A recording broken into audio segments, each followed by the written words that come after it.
Hey, kia ora, Helen Brahms here, coming to you live from Peyton, Colorado for the last time. Yes, we are on the road today, but we're not going far. We're just going down to Pueblo. So probably about a 30-40 minute drive, I think it is, maybe a little longer. I don't know. I haven't looked at the map, but that's where we're going anyway.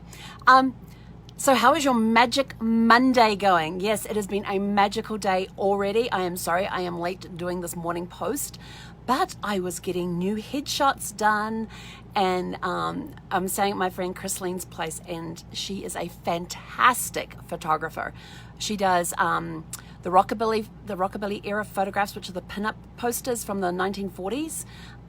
She also does boudoir photography as well. None of that was for this headshot.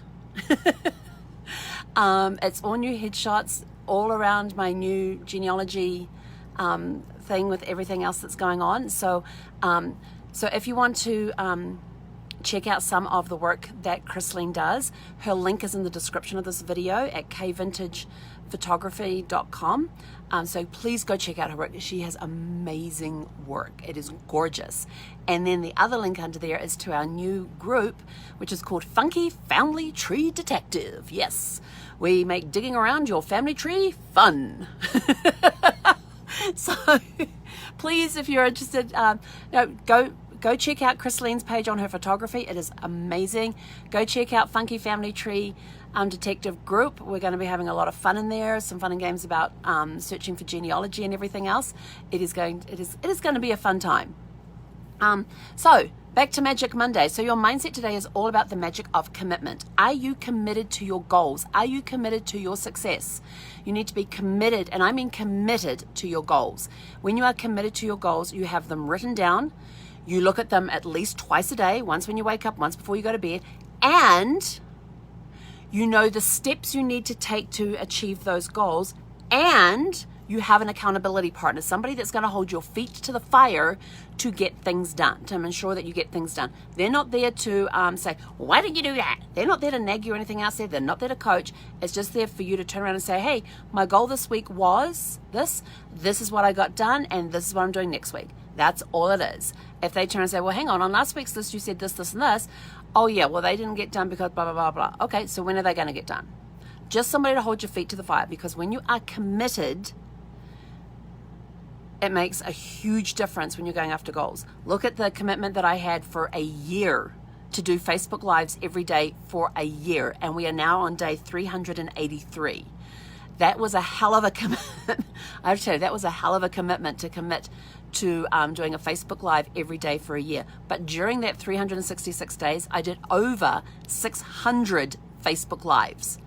Get that? So my commitment was to do at least one video a day for a year. 366, because we had leap year. Sneaky mentor. But the commitment was to do at least one Facebook Live a day for a year, and we ended up with over 600 Facebook Lives being done during that year. That is commitment. And I am still committing to doing Facebook Lives every day, at least one a day, every day. But right now I'm doing 2 a day. But if you have that commitment, you then have that drive, you have that passion to go after it, and everything else just tends to fall into place. Because when you finally commit it in here, the subconscious takes over and goes, okay, how are we going to make this happen? So it's very, very important that you are committed. Find the magic of commitment to your goals today. On the business, the magic is in the follow-up. This is so true. There is, they say that over 50% around 50% of people will not follow up after the initial contact. 50%. Do you know how much money you're leaving on the table? They say that most sales occur, I think it's 80% of all sales occur between the 5th and 12th contact. So do you think follow-up is important? Hell yeah. So what are your follow-up processes? Go check them out. What procedures do you have in place? When you first meet a client, what follow-up system do you have in place? If they purchase something, what's the follow-up procedure for that? If they don't purchase anything, what's the follow-up procedure for that? You should still follow up with people even if they do not purchase anything with you, because then you could end up turning them to raving fans. You may not be the right product for them or the right service for them, but somebody in their circle of influence may very well be your ideal client. And if you're not following up with those people, even though they said no, you could be leaving a whole bunch of money on the table. So the magic is in the follow-up. So check your processes. For those that purchase, what's the process? For those who did not purchase, what process do you have in place to follow up with them, keep in contact with them? Okay, so we've got mindset, magic of commitment, business, magic of the follow-up. Fun is all about magic tricks. Go get on YouTube, learn a new trick this week. You must be getting a good repertoire by now. I want to start, maybe I should start issuing challenges of seeing you guys do videos of magic tricks. But go learn a new trick. That doesn't have to be anything fancy. It could be a card trick. It could be a sleight of hand trick. Go learn a new trick today. As for us, we are going to be moving down to Pablo today. So we are now going to go finish a couple of tasks on the computer, and then we start packing up and heading out. It's going to be an awesome day. So we'll probably have lunch before we leave. But then we're going to have some fun going to a new location. So we'll be coming to you live from the new location tonight. You can't see the new headshots yet because they're not ready.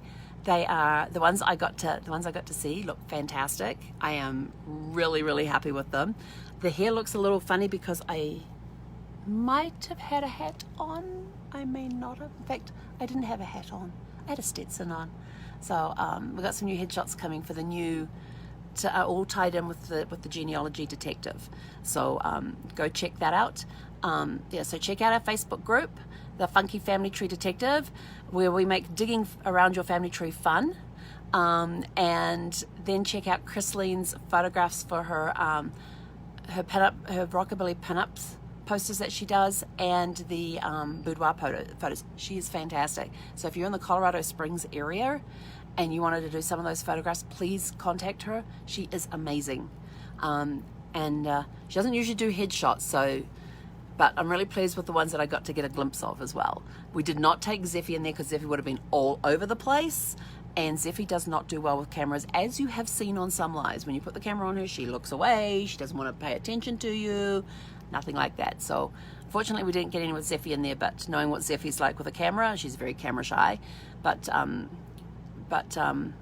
we had a lot of fun anyway, and I got a lecture and a half when I got back in Sparkles. So she's only just finished lecturing me before I got on the live, and we've been back in Sparkles for like 10 minutes, and yeah. I got a 10-minute lecture. Mind you, I did leave her at it was around 8 o'clock I think it was, and I got back at 11, so I was gone for 3 hours. But we got some great pictures. I can't wait to see them all, but the ones that I did get to see, and they were just on the back of the camera, they were amazing. So I can't wait to share those pictures with you when I eventually get them. But I now have to go because I've got some work to do, and then we've got to pack up, and then we have to hit the road. So have a super fantastic, sparkling, magical Monday, and we will see you guys later today. Hei konera!